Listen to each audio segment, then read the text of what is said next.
Hello, good evening, and welcome to Iron Port here on Metropolitan Television. Iron Port is proudly brought to you by Goyle Company Limited, Ghana Revenue Authority, Ghana Link Network Services, operators of the Integrated Customs Management System at the ports as ICAMS, Serene Insurance, and indeed the latest kid on the block, Meridian Port Services MPS. It is powered by the Ghana Ports and Harbours Authority, GPHA. We are streaming live on our social media pages on Facebook. You can watch us live at Ghana Ports and Harbours Authority, GPHA. Ghana Port and Harbours Authority, GPHA. Still on Facebook, we are streaming live at Port of Tema. Port of Tema. On YouTube, we'll be streaming live at Iron Port Ghana. Iron Port Ghana. Our media partner is the Business and Financial Times. And so if you want to have a grasp of all that transpired in the show tonight, make a date and grab the Thursday edition of the BNFT. And you'll be able to see all that happened here on the show this evening. Remember, we shall be getting interactive with you, and so you can send us your messages ahead on our dedicated WhatsApp line, which is 0559-019-177. 0559-019-177. When I pick the signals from my production team at the appropriate time, we shall activate the phone lines for you to call in and contribute to the discussion. My name is Kennedy Mona. Many thanks for joining us. Please stay. We're going for a quick break. When we bounce back, we continue the discussion. Do you know, effective 9th May 2022, no truck or trailer that has not registered with the port and undergone the port load safety process with a valid RFID tag would be allowed into the port and terminals to carry cargo? To register, pick a form at the monitoring department, Port of Tema, or at the JAP2 Ghana office, or call 059-3866-358 or 059-32-63350 to get started. Registration is renewable yearly, so all trucks already registered are advised to renew now if expired. Register your truck before the 9th of May 2022 to avoid being denied entry at the port gates. Let's all cooperate for a safe and secured environment for our port operations. MPS Terminal 3 is Africa's new state-of-the-art container terminal at Tema Port. For manufacturers, agro-processors and traders, the new port means business can be done faster. This infrastructure boost will improve Ghana's port handling capacity, connect more trading routes, and oil the engine of growth for the economy, creating greater opportunities across all sectors as Africa's markets merge and become the largest trading bloc globally. MPS, we connect, you thrive. Every now and again, Goyle makes good things happen. This time, Goyle has introduced Super XP Ron 95, a higher grade fuel loaded with additives and yet sold at the same price as normal fuel. Goyle Super XP Ron 95 enhances engine performance like never before. It maintains the engine by keeping it clean from carbon deposits. Goyle Super XP Ron 95 is designed to burn slowly and thus improves fuel economy, making you save money after several kilometers. Goyle Super XP Ron 95 gives you a smooth driving experience, that is, less vibrations. Fill up with Goyle Super XP Ron 95. Now there's no need to pay more for any higher grade fuel. Goyle has that sorted. Goyle, good energy. Electricity, then pay your taxes. Our taxes, our future. Because you see, without our taxes, we wouldn't have good roads, good schools, better hospitals, street lights, and other very important social amenities. When we pay our taxes, we give our children free and quality education. Talga, my money too small. Why should I pay my tax? Look, small. Salifo, it doesn't matter how small or big your business or income is. You still have to pay your taxes. The little taxes from each and every one of us, when put together, could give your community clean water or that deprived school with tables and chairs. Please pay your taxes. It is your responsibility. It is your civic duty. It is the law. Impressive factory. If only I had listened to you, I wouldn't have been in this mess. That devastating fire virtually wiped out the whole factory and my warehouse. Remember my misfortunes last year? Serene Insurance Asset All Risk Fire policy that I took were there to pay for my damaged stocks in the warehouse. And my machines that were affected by the flood have been replaced. My accident vehicle is back on the road thanks to Serene Insurance motor policy. Currently, my goods are on the high seas covered with their marine cargo insurance policy. I was just telling Ajima about Serene Insurance. Oh, Ajima, tell him more. As a road contractor, I make sure I do my contractors all risk insurance for the projects, and then workers' compensation for all the workers on site. With Serene Insurance, they will make sure they will cover your unknown tomorrow today. Serene Insurance, a new face of insurance. Call us now.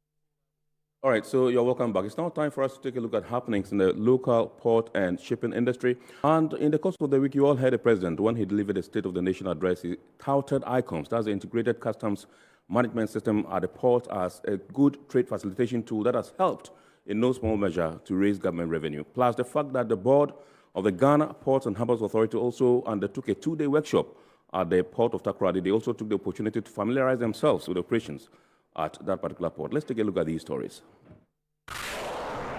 The president of Ghana, Nana Addo Dankwa Akufo-Addo, has praised the Integrated Customs Management System for facilitating trade and helping government increase its revenue generation at the country's ports.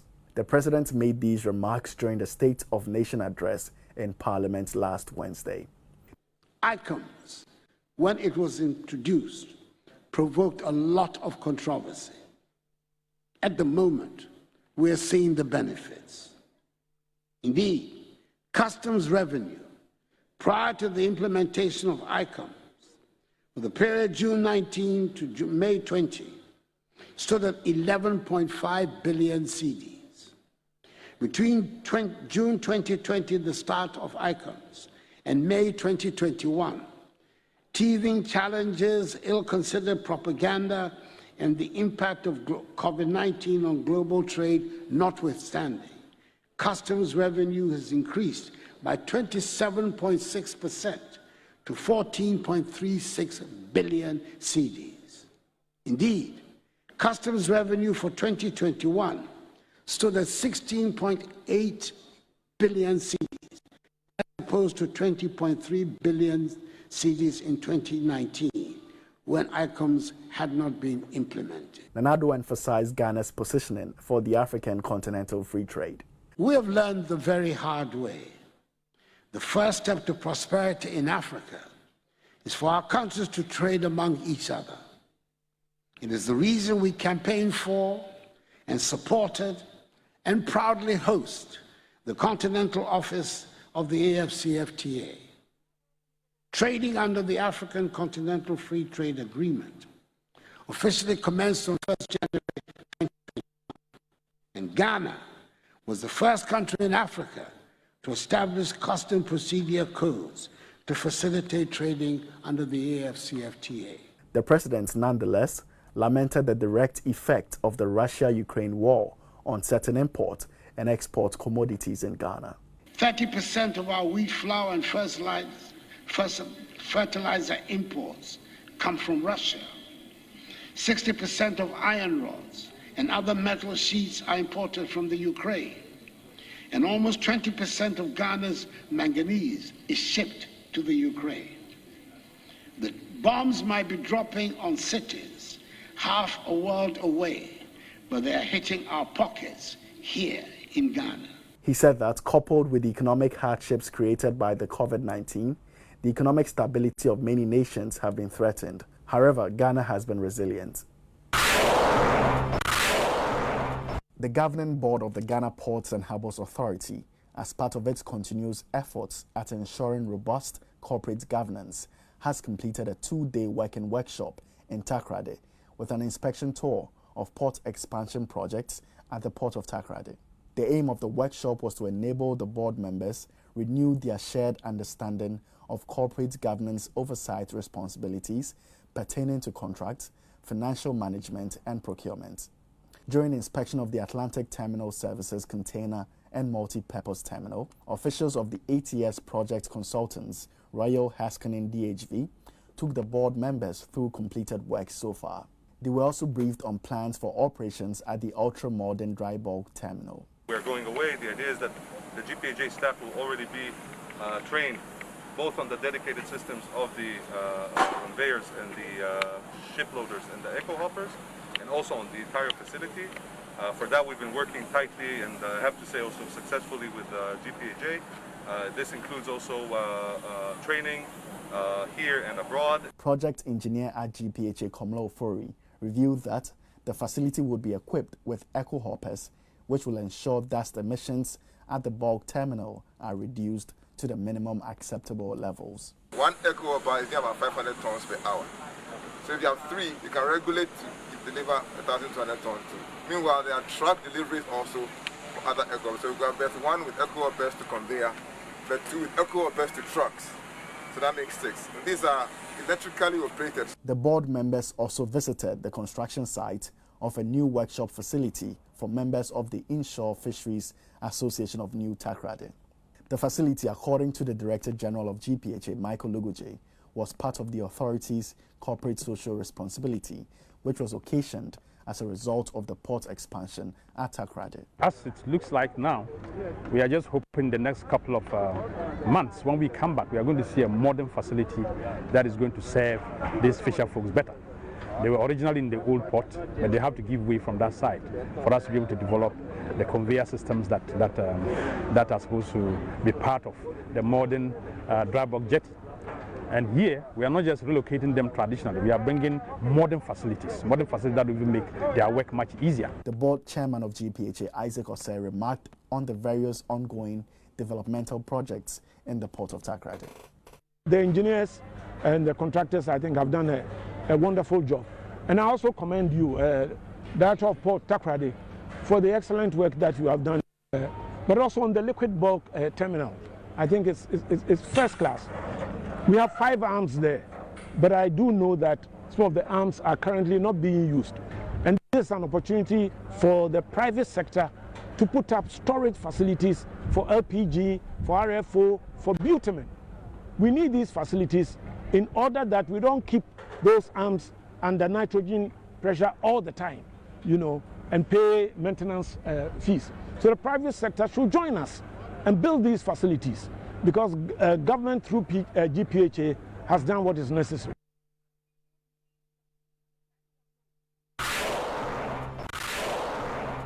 To ensure renewed commitment to its existing safety protocols for the safe handling and transportation of international maritime dangerous goods, the management of the Port of Takoradi has held a forum to engage with various stakeholders involved in the importation, exportation, handling and transportation of such cargoes to and from the Takoradi port.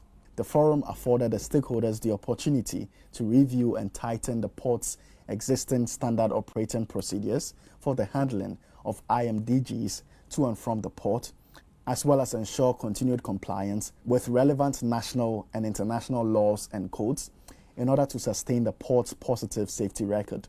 The forum was also intended to help the various stakeholders collaborate towards the safeguarding of such cargoes outside the port's jurisdiction. When the cargo leaves our port, we can easily make the sign of the cross that we have done our part. But we are thinking ahead to know that it goes through the corridors of our cities to various destinations these cargoes are stored. But we need to think for an innocent person who doesn't know anything concerning international maritime dangerous goods, or who doesn't know anything about dangerous goods.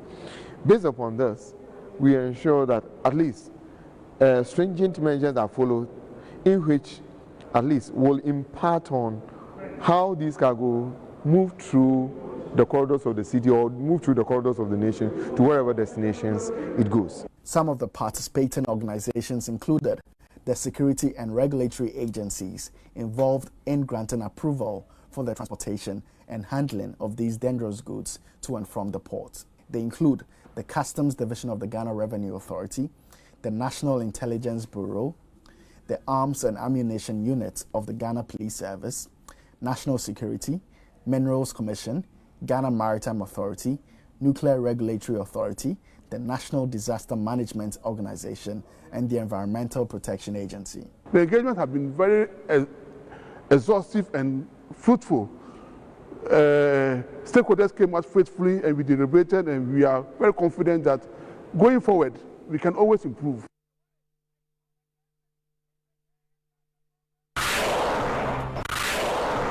The Ghana Ports and Harbours Authority has donated 2,000 bags of cement valued at 100,000 Ghana cedis towards the rebuilding of Apiache after the community was rocked by an unfortunate explosion incident early this year. The director of Port of Takoradi, Captain Ebenezer Fedi, made the presentation in the company of the Municipal Chief Executive for Pristia Honi Valley, Dr. Isaac Dasmini, as well as some management members and representatives of the two workers' union at the Port of Takoradi. Captain Ebenezer Fedi stated that the management and workers of the authority empathized greatly with the chiefs and people of the community on the unfortunate incident. The gesture, he noted, formed part of GPH's corporate social responsibility, which broadly focuses on health, education, and the environment to complement government and civil society's rebuilding efforts of the community. And as an authority, we felt that in times like this, the government alone should not be left to shoulder the burdens. So management and staff of Ghana Ports and Harbours Authority will put our heads together. We felt that we should come and support the government of Ghana to put up a befitting settlement for our brothers and sisters in Apiache. Captain Afedi explained that the Port of Takoradi, which is strategically located in the mineral-rich western region, plays a key role in both the import and export of international maritime dangerous goods, and reiterated GPH's commitment to the safe handling of the international maritime dangerous goods at its ports. The MC for the area, Dr. Isaac Dasemni, was full of praise for the Michael Luguje-led management of GPHA for the donation, which he noted would go a long way in supporting the rebuilding of the Apiache community. To extend my gratitude to Gapoha for at least giving us these 2,000 bags of cement. It's a great, donation. About 2,000 bags of cement. They've done a lot. Yeah, and I must say that the number of cement bags that we have received from other organizations and also is overwhelming. But then we are making sure that we are putting them, in good use.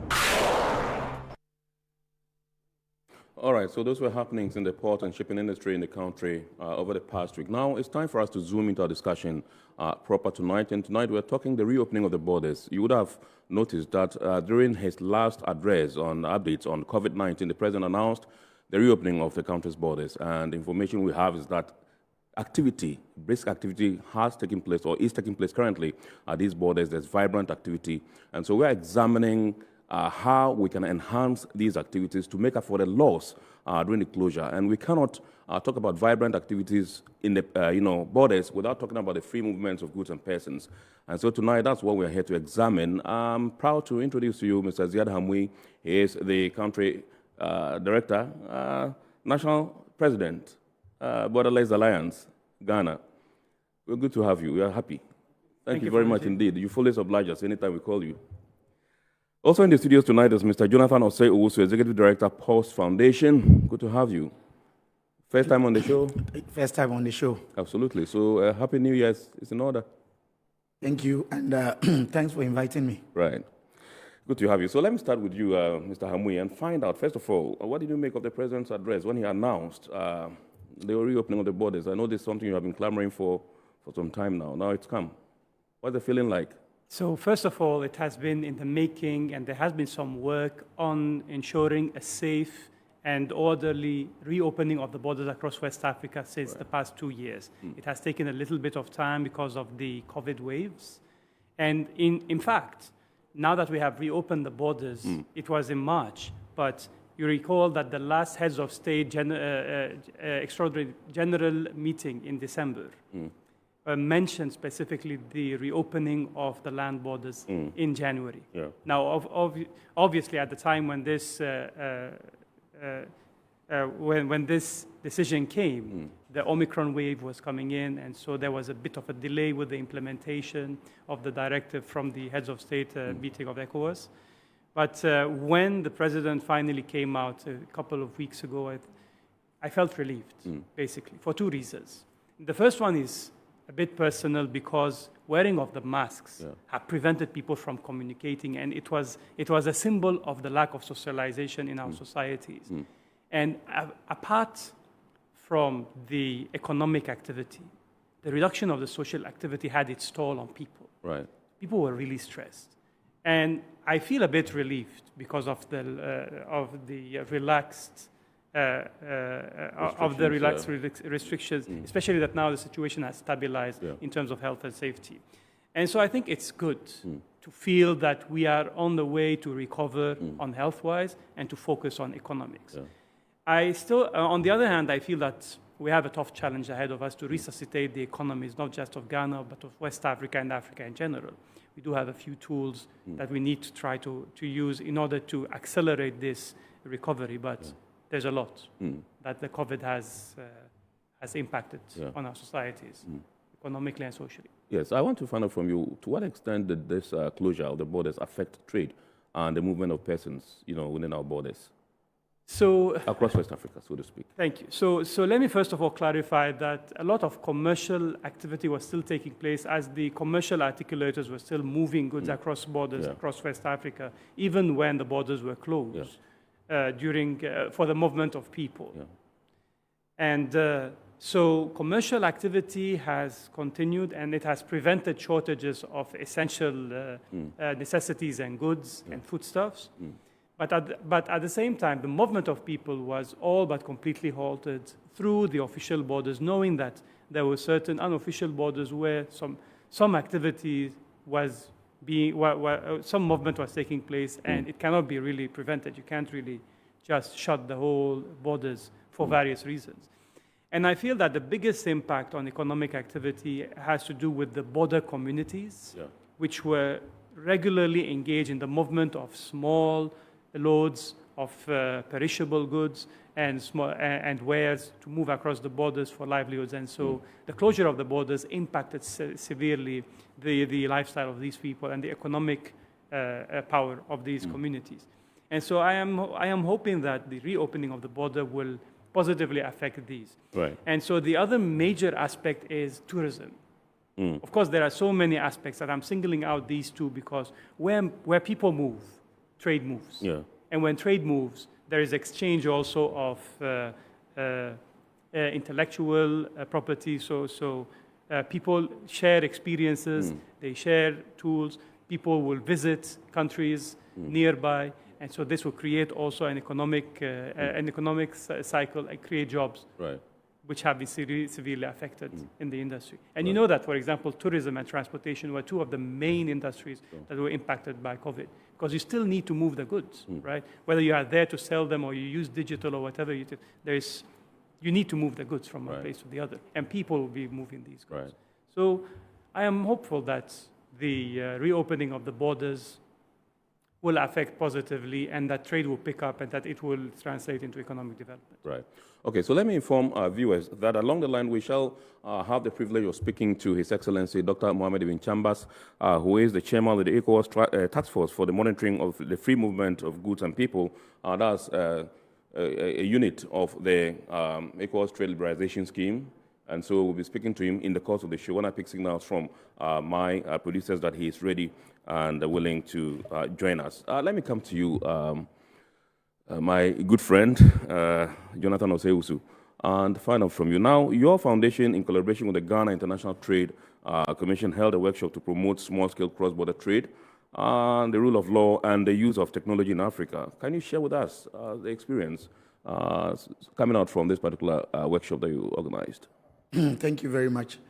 When Ziad was speaking, he narrowed the problem, the hit, to small-scale cross-border issues, and that is what we are currently dealing with.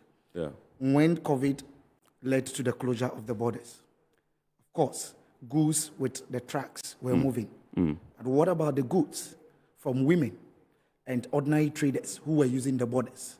Don't forget that they play a significant role in the development and the upliftment of Ghana's economy. Likewise, the continent. So the project seeks to look at first 6 countries, Ghana, Nigeria, Togo, Benin, Burkina Faso, Cote d'Ivoire, and to look at how we can trade with ourselves and remove stumbling blocks from the borderlines. So we titled the project Promoting Cross-Border Small-Scale Rule of Law and Technology.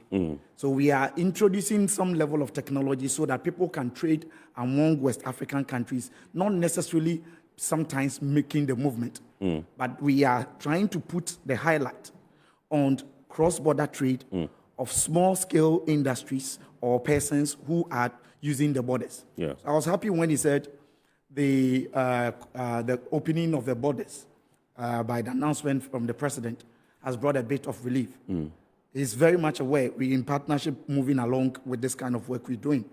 We just came back from Burkina Faso last night, and it will interest you to know that the relief that has brought to the border communities is very significant, right? Because their daily bread, sustainability, and livelihood depend on the borders. Yeah. And so closing the border was a big challenge to some of these people, and we cannot quantify the loss that may have hit these people within the cross-border countries. So we have moved to all these countries, had focal group workshops. What we are trying to seek to do is to understand the existing structures, because we are not key in trading, but we are facilitators. What are the problems? What are the challenges? What are the prospects? What can we do together? So as we move on, I'm sure Zaid will be able to help let us know some of the few challenges that are hindering trade within the borders, even though it has been opened, and what are the necessary recommendations we can make for authorities, including ECOWAS and other heads of state, to understand the realities on the ground so that they will know which protocols are working, which are not working, and how we can be able to sync all the... I saw the news. Yeah. You're looking at integrated customs management systems. Diving straight into the discussion, we seem to be doing well when it comes to some of these things in Ghana. But it is not Ghana we are talking about. We are talking about trading among ourselves. Right. So you go to, we were going to Burkina Faso, and there's what we call la passe something, laissez-passer.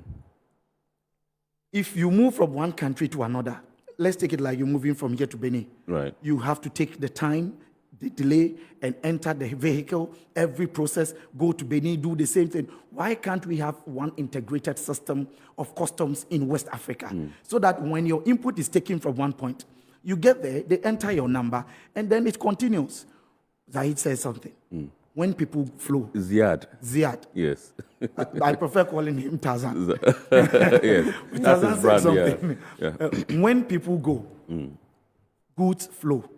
And when goods flow, there is automatically going to be services and goods that will be transferred to the other part. Right. And it brings about development. So if Africa is looking for economic emancipation, then these are the things we should be looking at, particularly issues on our borders, to be able to allow us to flow with persons and goods easily, because there are examples to look at the European countries. Are you telling me you moved from Germany? I've been to different states, and then you just have different checkpoints to have this checked, another checked before you go to another country. It's never done. We are one people. It's just the borders that have separated us because of colonial masters. If that is recognized, then let us put around integrated customs systems, immigration systems, police systems, to be able to check the fears of crime and be able to allow goods and services to flow. So that is basically what our project seeks to do, to bring the stakeholders together, dialogue, get the real challenges, and then be able to propose solutions. And so as we go on, we will discuss some of the regional workshops that are about to happen with customs within these 6 countries. And when we are successful, we'll be able to scale up and move further to other countries. All right, so just briefly, with respect to this current recent workshop that you held, what were some of the issues that came up? What were some of the issues that people raised? You'll be surprised. Being practical, not just mentioning point by point. The Tomato Sellers Association in Ghana gave a very, very, very damning story where transport owners or drivers were moving to Mali. And they stopped their vehicle, asked them for some kind of documentation. In the process of producing it, they handcuffed them, or they did not handcuff them. They chained them, put them under Chained them? Yes. Wow. Chaining, like put them in a chain. Yeah. And then put Not them... the actual handcuff, but chain? Yes. Wow. And under a tree. This As was if we are in a slave trade era? The surprising thing that baffled us was, you can make a statement and go away. He came with pictures. Was that coming from our side of the border or their side of the border? Outside of Ghana's border, that is their side. Okay. So if we are talking about Ghana, integrated system, the ports are working, and this and that, don't forget that goods are being transported from here to another country. And if they are going to subject our people, drivers from Ghana, to this kind of inhumane treatment. Inhumane treatment. And what are we talking about? One thing that went across board, one challenge, is the numerous checkpoints. And Tarzan is aware. Numerous checkpoints. As we traveled from Nigeria to Lomé, I asked myself, what? I was not carrying goods. I was so frustrated and disappointed. Let me tell you, from here to your distance, from Nigeria border, it's a checkpoint. Another distance, same, a checkpoint. We could count over 23 within just a short space. And I asked, any time we get there, there is money being taken from the driver, to the extent that they are even exchanging. So we are not just talking about Nigeria. It cut across. There is transit tax or levy that are being taken in Benin. The ECOWAS protocols do not enforce that. Why are they sanctioning this? And this is officially taken. You bring in your goods from Nigeria to Ghana, taking your goods from Ghana to Nigeria. Then they take what we call transit fee. The goods, for Christ's sake, is not coming to that country. You are taking fee and charges for goods that are coming to Benin. So why then do you take transit fee when the goods are just moving? Women in particular, I'm telling you, the frustrations were very high when people were speaking in French and the translation was coming. I believe we're not getting the real translation, but they were in tears that something must be done because the borders are not friendly. And if Ghana is working, I don't know. But to some extent, it seems so.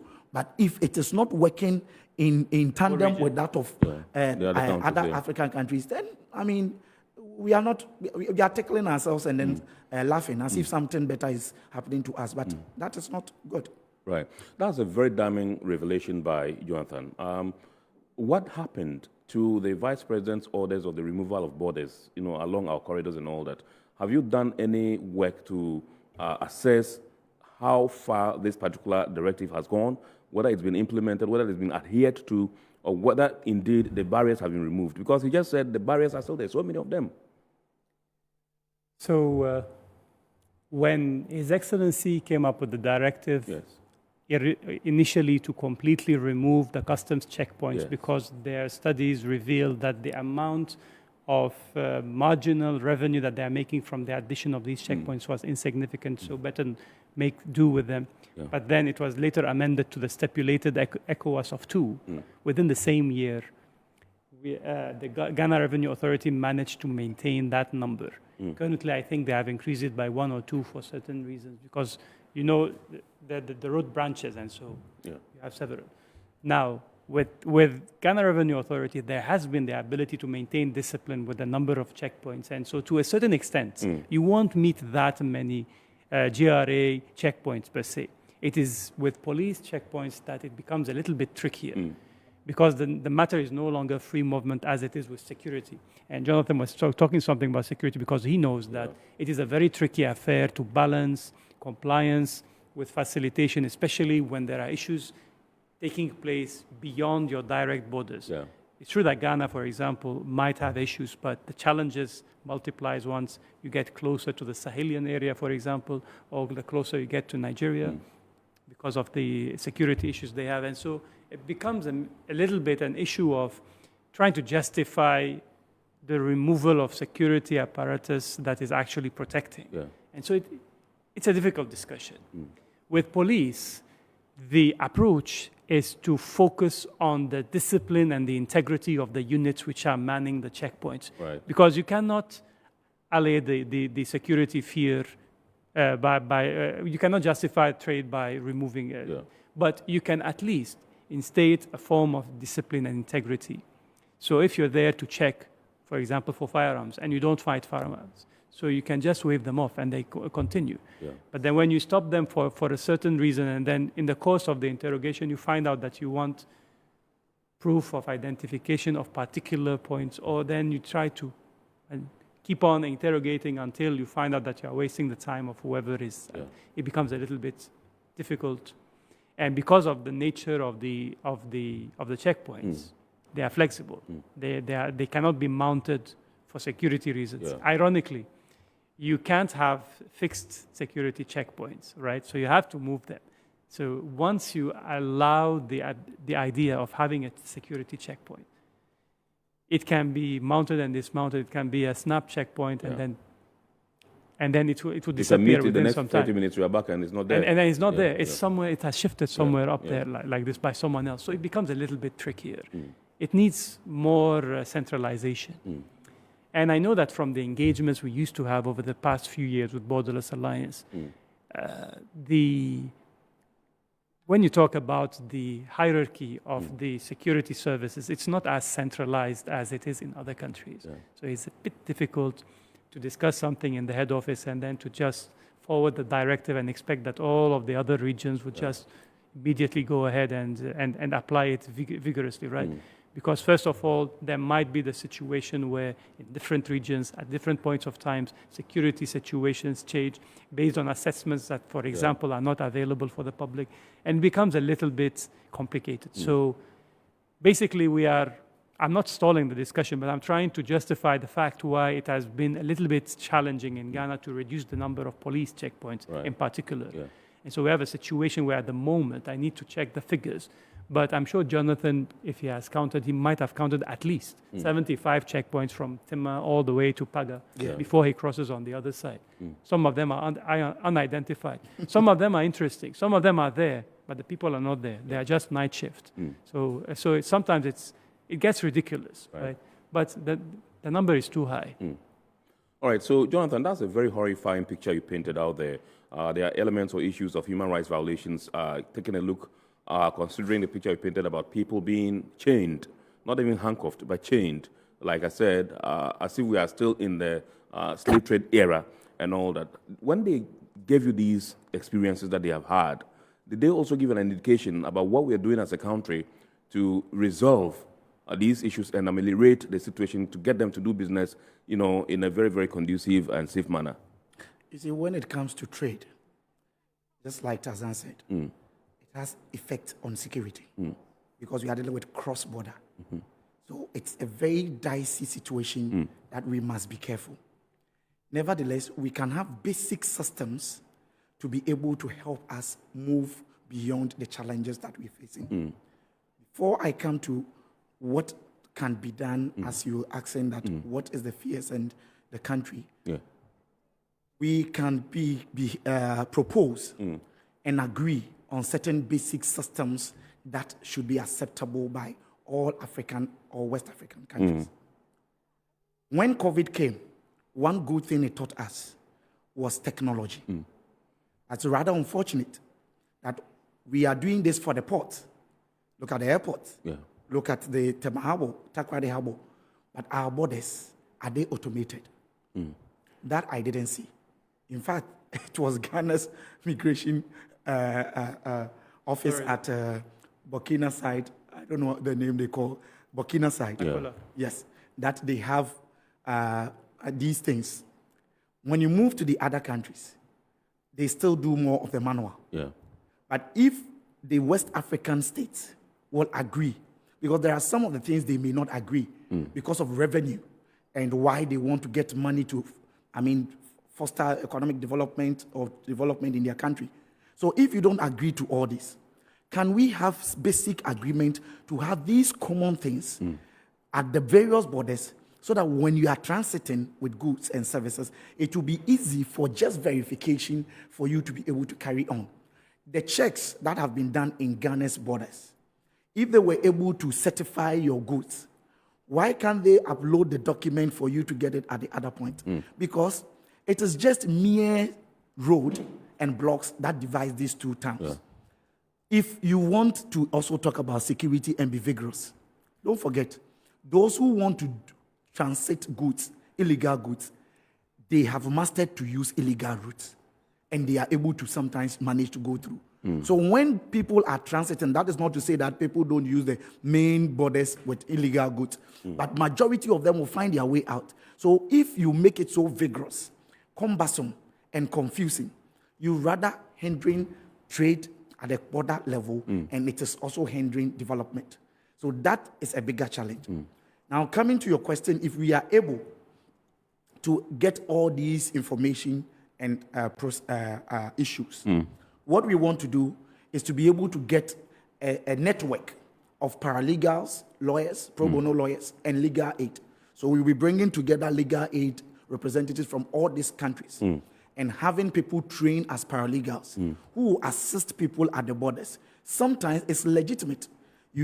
Women do not have documents covering the goods they are transporting. So sometimes if it's an agricultural goods, for example, and they are seeds, there need to be some level of verification. What type of seeds are you sending? So there should be some basic standard and rules at the border level, getting it automated in the system so that you can quickly cross-check and then move this along. But the paralegal and pro bono together with the migration and customs that are being brought together will form a network where when people get problems at this border, they will be able to quickly get somebody who will intervene, explain things to them, and if possible, find out how to resolve these matters. There's a woman we encountered just last 2 days at Burkina Faso. Right. She trades in perishable goods. She wept at the program. Why? Because we do not even have systems or storage facilities at the customs and the checkpoints and the borders.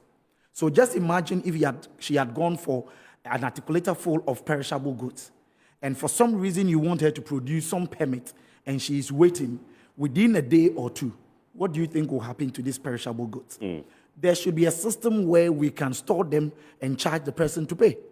Already, I was telling Tarzan that they are within the transport business.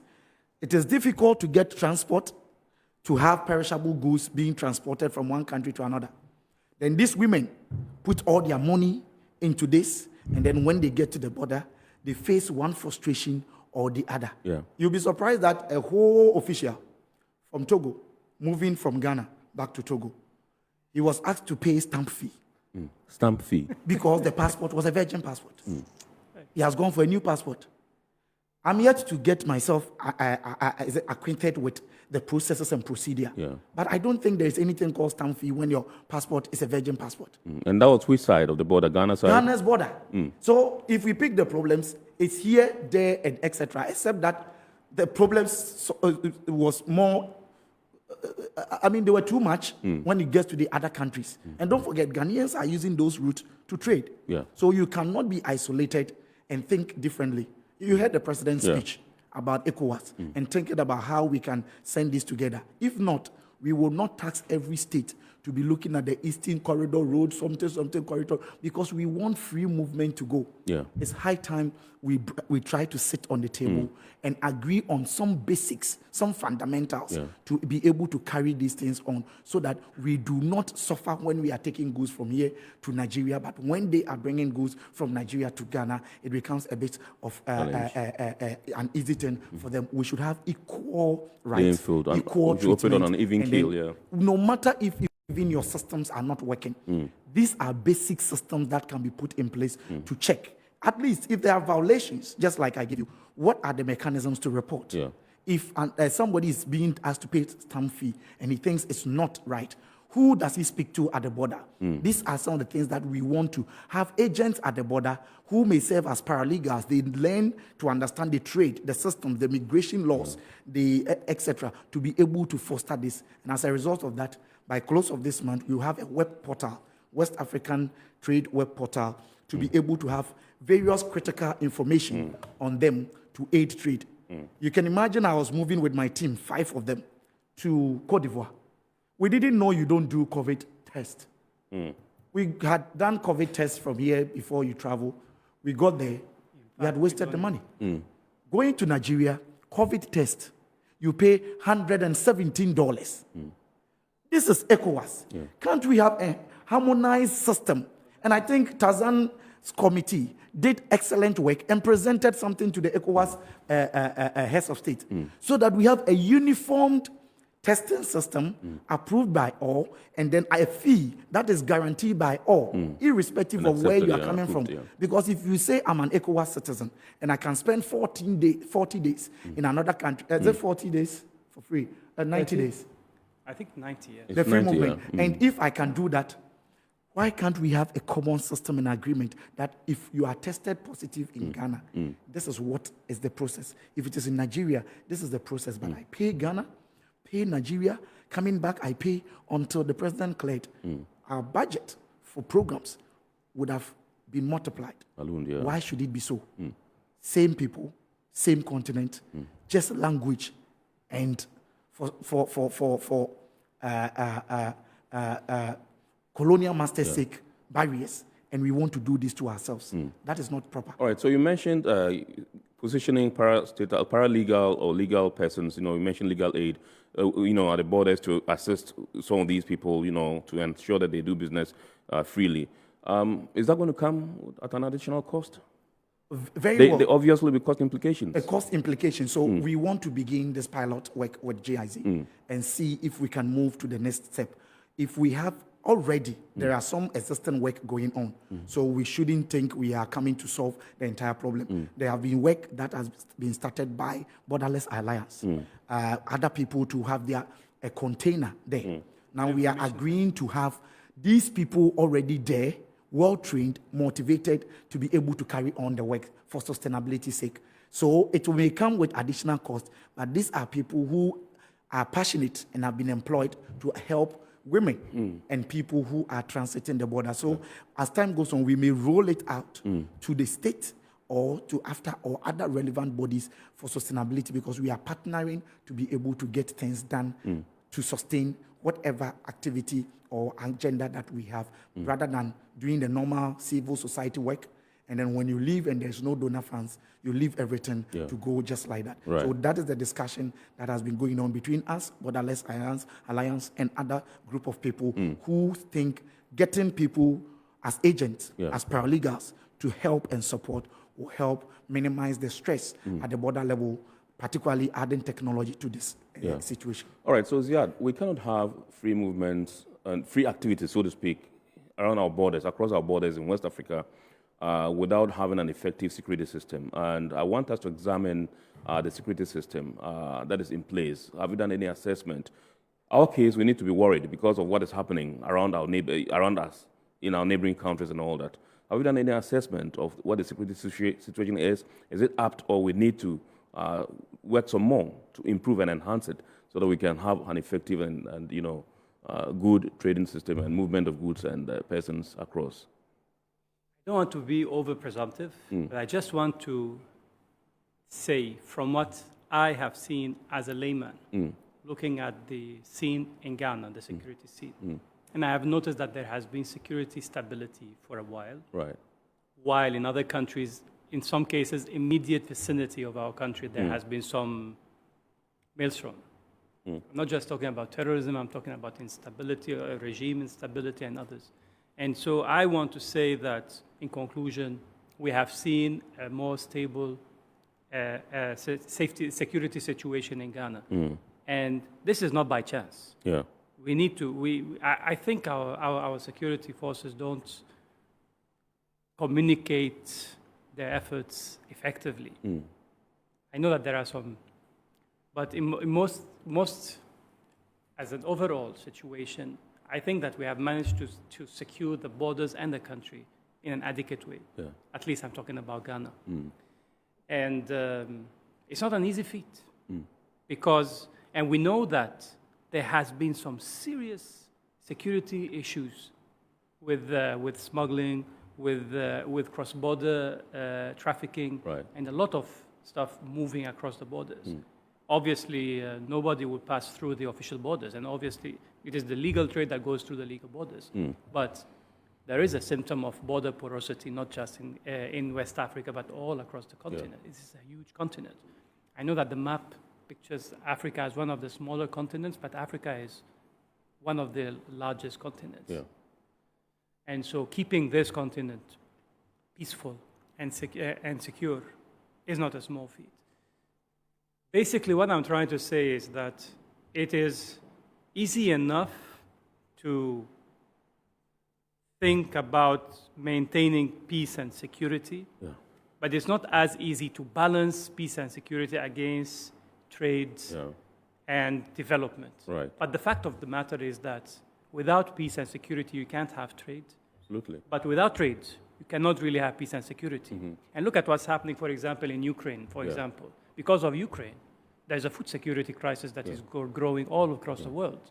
Maybe in Africa, it's amplified because of certain issues that have to do with the African interconnectivity. And African interconnectivity, ironically, is one of the issues which we are trying to solve with African solutions. Because if you enhance African connectivity, you will reduce much of the cost of doing business, the time of doing business, and you will reduce the headache and the challenges of moving your goods and your people and your finance across your continent. You don't need to go to a third-party country before coming back to the continent and adding to your security issues with other issues, maybe health issues, maybe whatever that. So we need to be aware of the situation around us, but we need to know that there is a way where we can balance security against development, and the same way where we can balance compliance with facilitation. If you're a fully legal trader and operator with all of the right documents for your cargo, for your driver, for your truck, you should be expected to just zoom through all of the checkpoints and the borders. But that has not happened in many countries, including our own. So what are the real issues? And that is why I liked Jonathan's approach, which is the legals and the paralegals who are volunteering their times in order to help, to assist, to create to shift, first of all, the sentiments, and second, to provide a source of help, actually. That is what we were trying to do with the border information centers a few years ago, and we started rolling out these centers.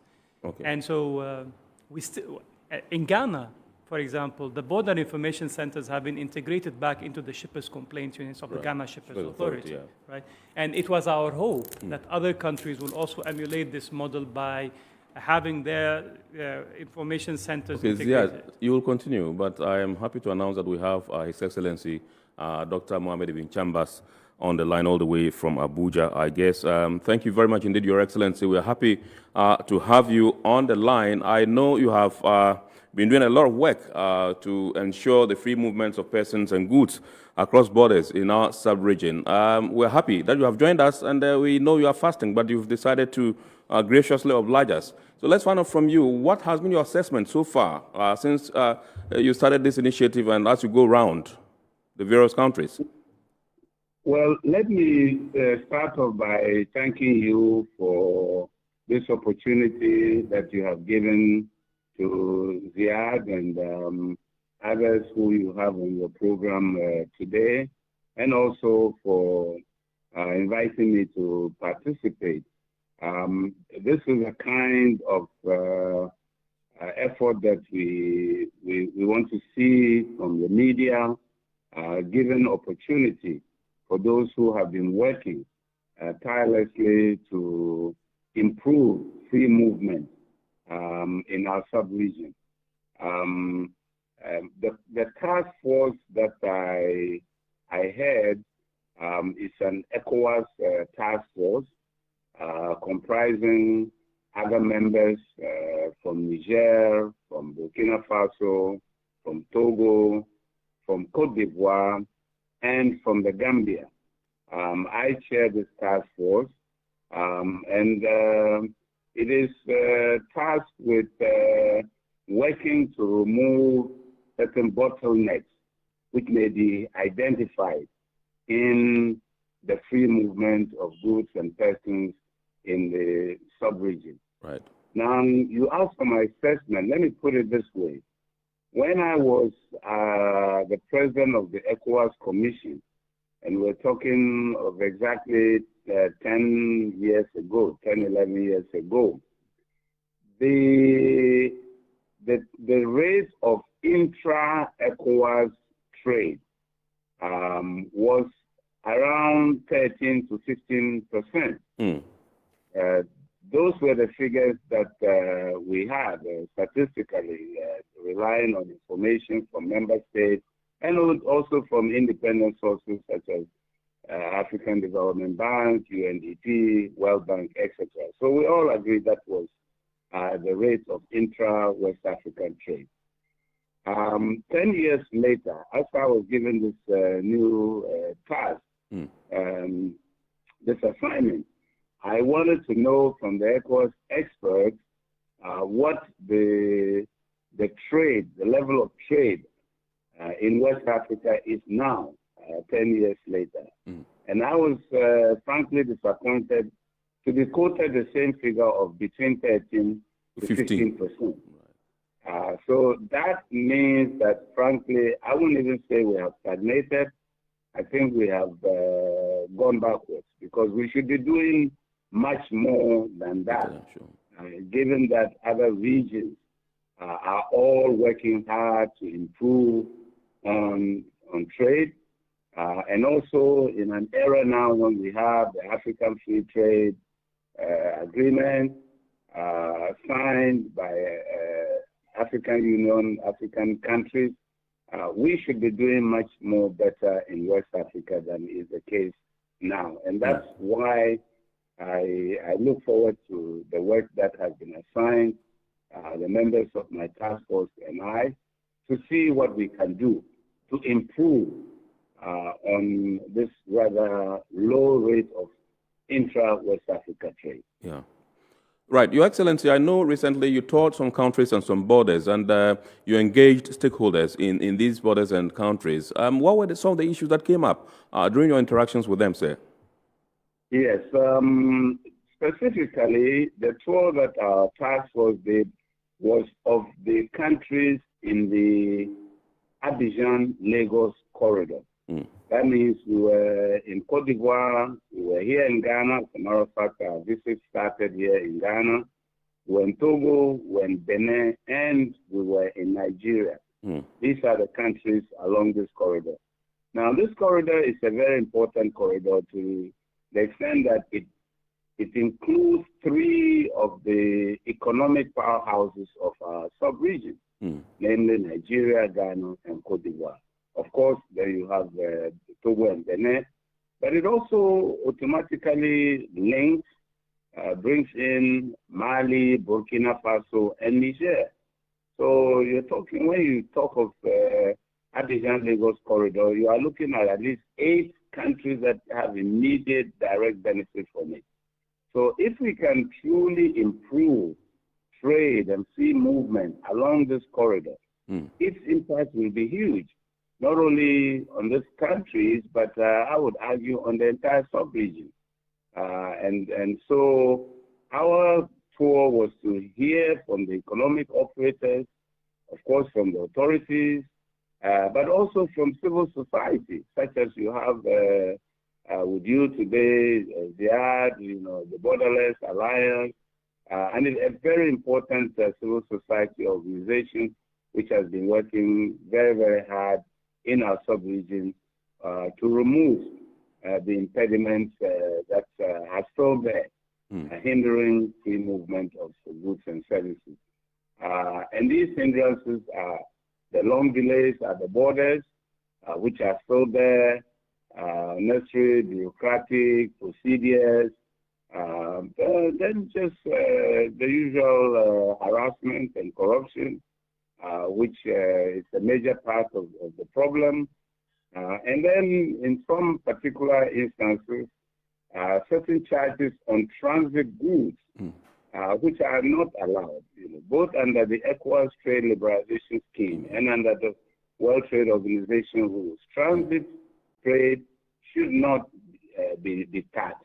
Don't put charges, taxes, and levies that hinder the free movement of transit trade. And this is particularly of concern now because, as you know, for 2 years we had the border closures due to COVID, and that hugely restricted trade and had a negative impact on communities and traders and transporters and people who have made a living over the years from trade in West Africa between countries, moving from one country to another. So the restrictions hurt, and that's why I welcome very much the decision of Ghana and a number of other countries to open land borders. So these land border closures are not a hindrance, and we must do everything to ensure that we create a borderless West Africa, as indeed has been the aim of ECOWAS over the years. Right. Your Excellency, before we let you go, can you tell us what the way forward should be for everybody that's a participant in cross-border trade in our sub-region, in our countries and in our borders? Sure. I think one of the things that we all should come to appreciate is that the more trade we do, the better it is for our economy. I mean, to trade, you must produce goods. So if we are going to increase, or if we arrive at increasing trade, it means that we are creating more, and we're manufacturing, we are producing more goods on our agricultural lands, we are more services that we can trade with. And then that means that we are creating jobs. And creating jobs means we are creating opportunities for income for individuals and households. So these benefits are there, and sometimes it's a very narrow focus on just customs revenue and revenue that we generate at the border. I'm not saying that's not important, but if we would balance it against the other chain effect of increasing trade, we would see that in the long run, I think it is a win-win situation for all countries if we arrive at that situation where West African trade increases.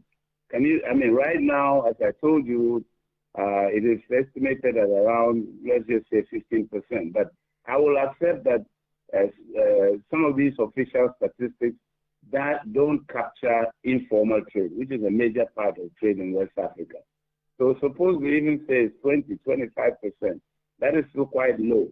So you can imagine that if we were to increase it, if we were just to double that, you can imagine the economic impact that this will have on our economies, on incomes and opportunities for people, for individuals in our sub-region. So these are the arguments that are there, the economically sound arguments for boosting trade amongst West African countries. And it requires a shared responsibility by all, government, meaning government institutions, customs, immigration, police, but also civil society. And I'm very happy that we have a Borderless Alliance. We have operators themselves creating, for instance, the fluidity of agriculture and animal goods platform, which is monitoring movement in real time of vehicles and traders between Burkina Faso and Ghana and Togo and Cote d'Ivoire. So these society platforms are also very helpful, and I encourage them, and I certainly look forward to working very closely with them within the context of the task force that I am leading.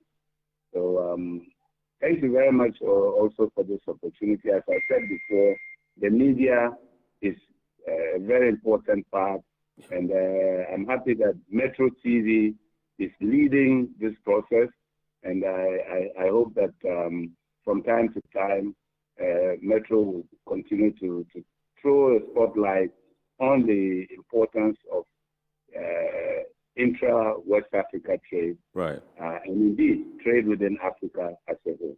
Right. Thank you very much, Your Excellency. Indeed, we are grateful to you for spending some time with us. We wish you glad tidings and good fortune and a very, very successful Ramadan. We're grateful to you. Dr. Mohamed Ibn Chambers is the chairman of the ECOWAS Task Force for the monitoring of the free movement of goods and people under the ECOWAS Trade Liberalization Scheme. We're grateful to you, Your Excellency. This is Iron Port here on Metropolitan Television, Metro TV. We're discussing and examining the free movement of persons and goods across West Africa following the reopening of the borders as announced by His Excellency President Akufo-Addo in his last COVID-19 update to the country. We are going for a quick break. When we bounce back, we'll take your messages and take your calls as well. Please stay.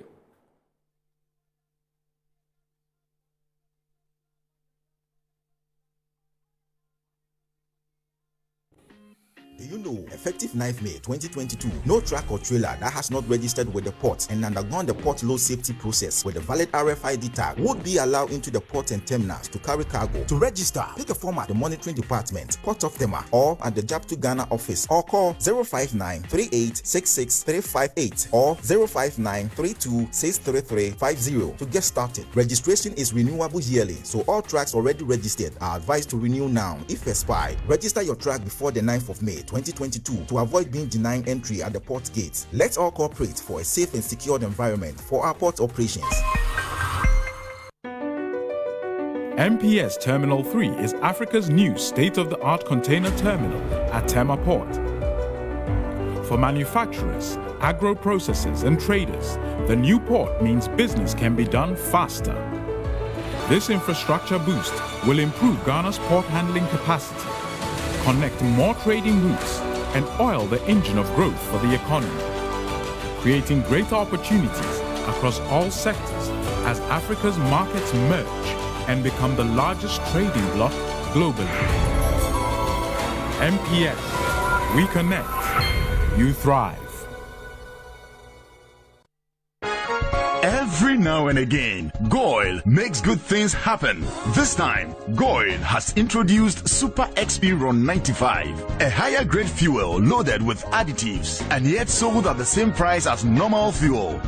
Go Super XP Ron 95 enhances engine performance like never before. It maintains the engine by keeping it clean from carbon deposits.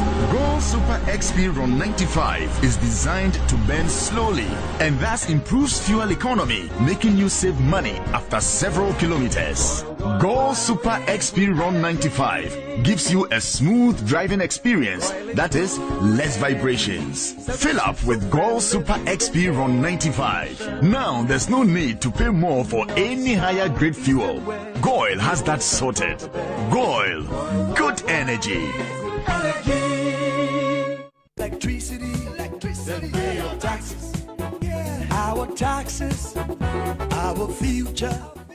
Because you see, without our taxes, we wouldn't have good roads, good schools, better hospitals, street lights, and other very important social amenities. When we pay our taxes, we give our children free and quality education. Talga, my money too small. Why should I pay my tax? Look, small.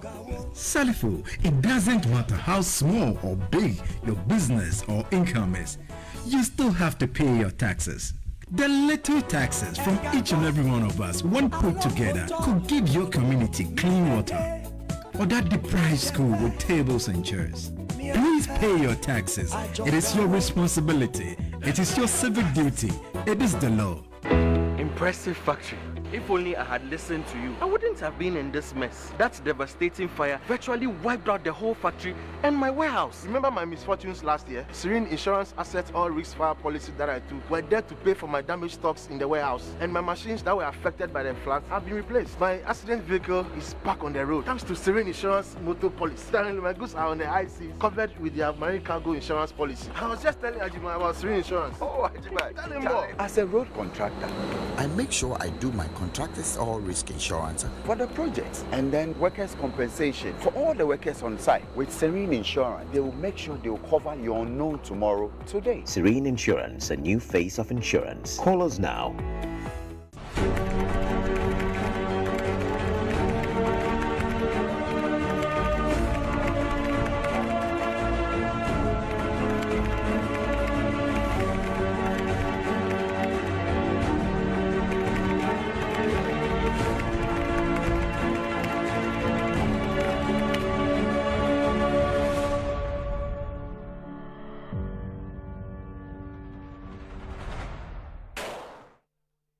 All right, so you're welcome back.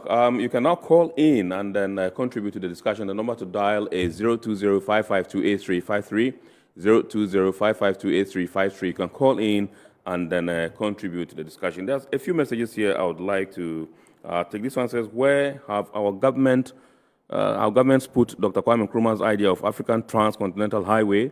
It's from Stephen Inho. He said, I applied Aplao Tema Road yesterday. Okay, I applied the Aplao Tema Road yesterday, and we could count more than 10 security checkpoints. And this one says, Mr. Jonathan, do contact on this number to give out your contact. Okay, so when we're done, I would let you have it so that you can perhaps reach out to them. I'm sure they want to have some interaction with you. Ziad. Yes, please. Where have our government put Dr. Kwame Nkrumah's idea of African Transcontinental Highway? Interestingly. So before you answer that, interestingly, let's have Godwin from Ho on the line, and then we'll come back. We'll come on the show and then come back. And yes, hello, good evening, sir. Good evening, boss. Yes. Thank you for the contribution, especially from your panelists. Mine is on this harassment from Benin officials when traders are carrying goods from Nigeria. From Benin? Yes, I mean from Benin officials. Okay. When goods are being transited through their corridor to Togo or even Ghana.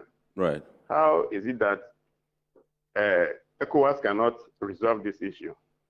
Already, the traders, they pay so much levies as ECOWAS. I mean, ECOWAS levy. So if they are facing challenges like this and ECOWAS cannot enter and then get it resolved, then what are we actually doing? So that's my concern. ECOWAS should be able to intervene and have this issue resolved. If there is some sanction, they can, if there is a way they can sanction Benin, they should go ahead and do it. Right. Thank you. Godwin, thank you very much. Regards to the people in the Volta region. Ziad, you were about coming to Kwame Nkrumah's African Transcontinental Highway before we come to Godwin's issue as well. Sure, but look, sometimes people forget that Kwame Nkrumah's legacy is an African legacy. The first president to actually declare the independence of an African country is Kwame Nkrumah. Yeah. And so he's not a heritage for Ghana alone. We should always remember that. So when he was talking about the Africa Transcontinental Highway, and then he zoomed down to the 10 checkpoints, Tema Aflao. Yes. I'll leave the Tema Aflao for cross-checking with my friend Jonathan, who just came from there. Yeah. But for me, I was just reading a couple of weeks ago about the Trans-ECOWAS Highway, the Abidjan-Lagos Highway, which has recently been closed. And the deal was sealed in Abidjan a couple of weeks ago during the Africa Investment Forum, which was delayed because of Omicron and took place about a couple of weeks ago for a $15.2 billion price tag. $15.2 billion. So that money has been secured. All right, so we'll pick Paul from Akachi and come back and continue. Hello, Paul. Good evening, sir. Hello, good evening. Good to have you. Please flow. May I know from your panelists if the chairman for ECOWAS, who is Your Excellency, the so-called Excellency you keep on mentioning, had not consulted his other co-presidents of ECOWAS before coming out to open the borders? Can I know for your panelists? And is that a way let's have some clarity. Can you come again with your question, Paul? Did our president consult his other presidents, within the ECOWAS countries before opening the Aflao borders? Okay. All right. Is that all? Yes. And also, I would like to find out from your panelists what is creating all these bottlenecks. Okay. All right. Thank you very much indeed, Paul. We are grateful to you for calling us all the way from Akachi, also in the Volta region. So he is asking whether His Excellency President Akufo-Addo did consult his colleague presidents across the sub-region before reopening our borders. Are you aware? Of course, because we were just talking, you remember, about... Well, what I know is that we are a sovereign country, though, even though sometimes it's very good to... Of course, that's why there is a heads of state general meeting that takes place where the heads of state, of which His Excellency President Nana Addo Dankwa Akufo-Addo is the chairman of ECOWAS. So he has to call the heads of state in order to consult before they will announce that the border will be reopened in January 2022. and that is in Section 35 of the 60th Heads of State Generals. So you can look at I know that decision was taken when they held a recent meeting here in Accra. Recently, ECOWAS head of state. But it's in the communique. But the challenge is whether consultation or not consultation. Why should Ghana open theirs? And the others will close. 3 months or 2 months after others have opened. Yeah. If you want to go to Togo and Ghana has not opened theirs and you want to go to Togo. So what we are trying to say is that there should be some synergy. An organized way of they agreeing to open the borders. Because if not, it will not serve any purpose. Okay. That is that is where Kennedy mentioned the sovereignty, which in case even if you sign and you say we are going to open the borders in January, and you interpret it to mean that as of January 2022, we will reopen the borders provided that the security is secure. So keep in mind that if you are in a particular country and you reopen your borders, you are visiting another country and it has borders also. Yeah. So what do you do if you get to, let's say, for Cote d'Ivoire, and Cote d'Ivoire's border is still closed? You go back. I mean, there needs to be some concerted and harmonized. Yes, and some understanding and agreement, acceptance that this is what we all want to do before we proceed. Let's welcome Francis all the way from Sunyani. Good evening, sir. Good evening. Yes. Thank you very much for calling in. Please flow. Yeah. Yes. I've been to Nigeria and I had a customer there who needs these cocoa pots after the government has taken up the seeds. So, and these cocoa pots are rotting every day. I have a brother who had a lot of them being rotten, whether they need them so much in Nigeria. And I've been told if I can ship them there. But here is now the case that these are border hindrances here and there. What do we do so that concerning these neighbor countries can benefit from these things? This after the government taking the cocoa seeds, then these things can be exported to neighboring countries where the government can also earn, and we citizens can also earn something small. All right. Thank you very much indeed, Reverend Francis Asari, calling us all the way from Sunyani. He's talking about cocoa pods and what we can do to support them, because he thinks that some of them are rotting away. I think they've been affected by disease and all that, and what we can do. This clearly does not lie within our domain. I don't know whether you guys have some solutions for him, but we perhaps would have to refer him to the appropriate quarters where... it has to be a cocoa forum where the decision makers and the policy users will discuss and will agree. And you know how these things, it's a complicated industry. I know it myself because I've been part of it. He keeps on emphasizing on the Tarzan part. So Tarzan has been involved in the cocoa industry for the past 40 years. Yeah. But I mean, it's a bit off from the topic of the free movement, especially since... But where it does fit into the free movement is the fact that cocoa eventually is one of these commodities that is an Achilles heel in the sense that several countries are producing it, and then for some reason there are arguments against the movement of the same goods that are produced by different countries, and then people saying that, well, we are all producing the same thing, so how can we trade the same thing among ourselves?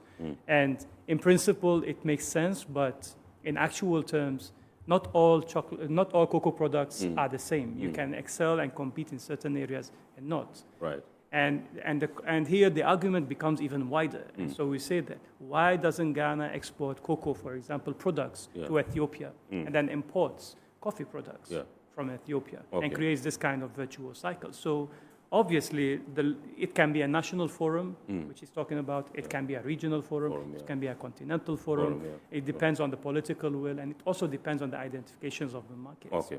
All right. So let's go onto the phone lines and speak to, I understand, Francis, all the way from KNUST, that's in the Ashanti Regional Capital, Kumasi. Good evening, sir. Good evening. Yes, sir. Please flow.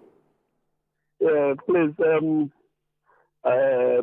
in regards to the opening of the borders and then the trade among ECOWAS countries in the sub-region, one thing that I'm much worried about, myself, I'm a vegetarian, and then anytime we are traveling on the roof of the country from maybe Togo, Sogakofre, Aflao to Accra, in fact, every checkpoint you get to, you realize that they ask of this Ghana card. They want to see whether you are Ghanaian before being on board.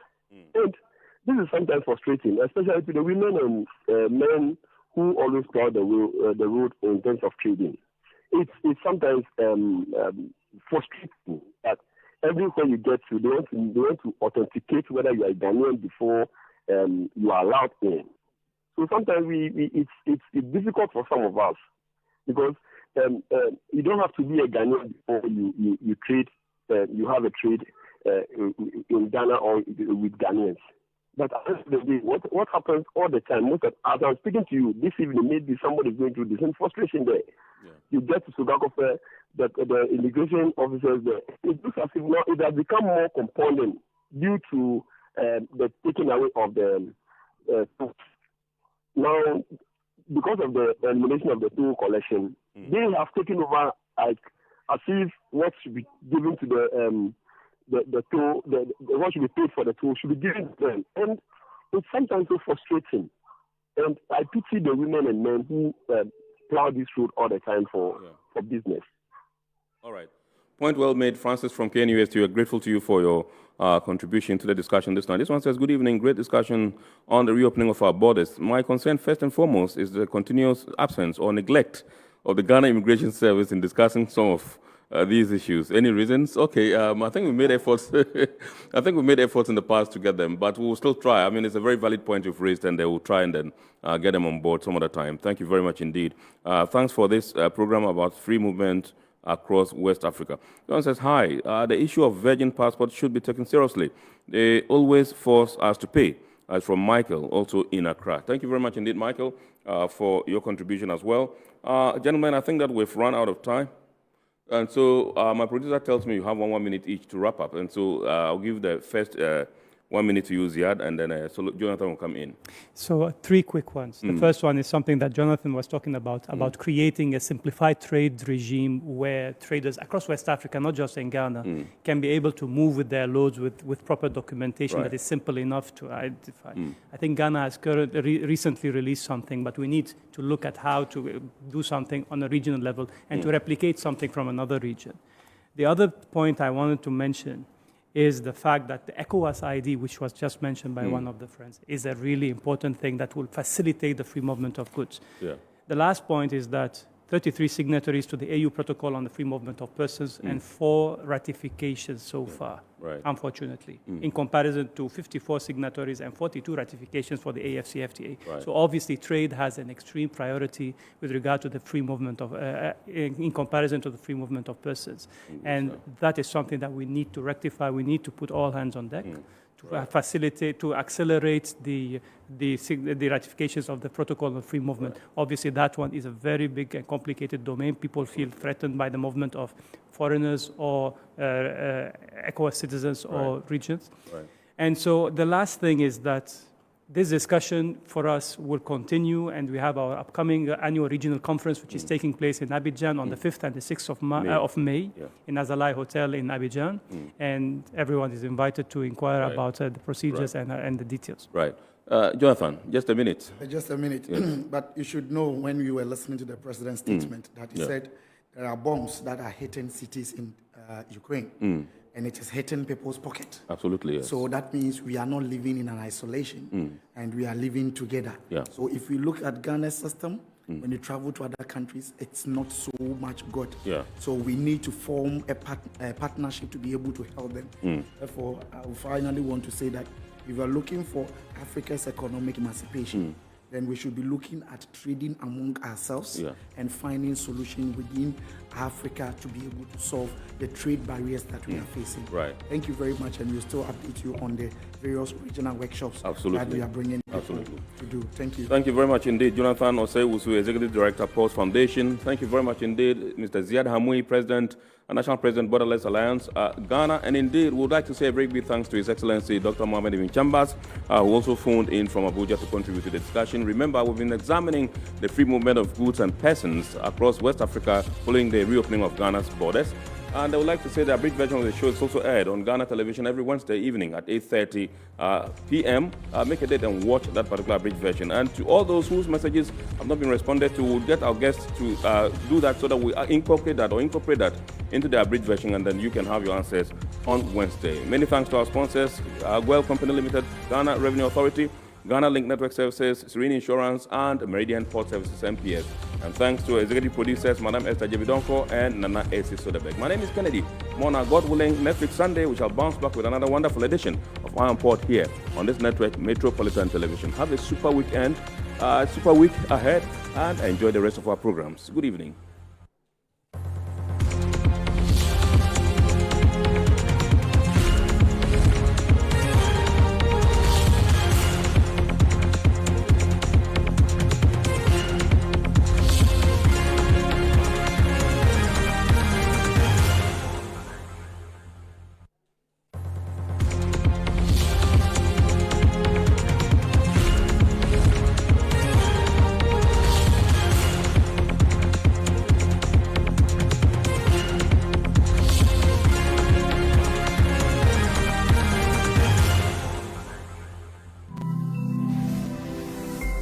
Metro TV, insightful and inspiring.